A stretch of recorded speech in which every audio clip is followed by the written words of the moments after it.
Everyone, welcome to my channel. আমি মিতা। আশা করি তোমরা সকলে ভালো আছো আর আমিও ভালো আছি। আর এই যে দেয়ালটা দেখছো, এটার করবো আজকে গিয়ে মেকওভার। এবার তুমি ভাবছো যে হঠাৎ করেই কেন এরকম একটা ভিডিও নিয়ে আসলাম। তো আমার দুপুরবেলা থেকে ঘুম আসছিল না অ্যাকচুয়ালি, তো ভাবলাম যে বাড়িতে আছে রং, তো গিয়ে দেয়ালে লাগানো শুরু করি।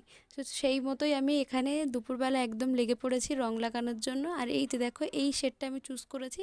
এটা অনেক দিন থেকেই ছিল আমাদের বাড়িতে আনা, একদম বেবি পিঙ্ক কালারের। তো খুব সুন্দর লাগবে লাগালে। দেখো, ক্যামেরায় অত ভালো বোঝা যাচ্ছে না, যদিও আমি বুঝতে পারছি একটু হোয়াইট কালারের লাগছে, কিন্তু বেশ দারুণ কালারটা।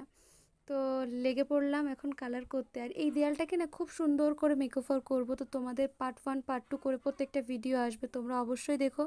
আর কেমন করে সাজালে ভালো হয়, তোমাদের যদি কোনো আইডিয়া থাকে সেটাও আমার সাথে শেয়ার করতে পারো কমেন্টের মাধ্যমে। তো দেখো, অলমোস্ট ডান হয়ে গেছে এখানে কালার করা। আর দেখো, ড্রাইও হয়ে গেছে কালার। এবার শুধুমাত্র বোর্ড টোটগুলো একটু মুছে নেব।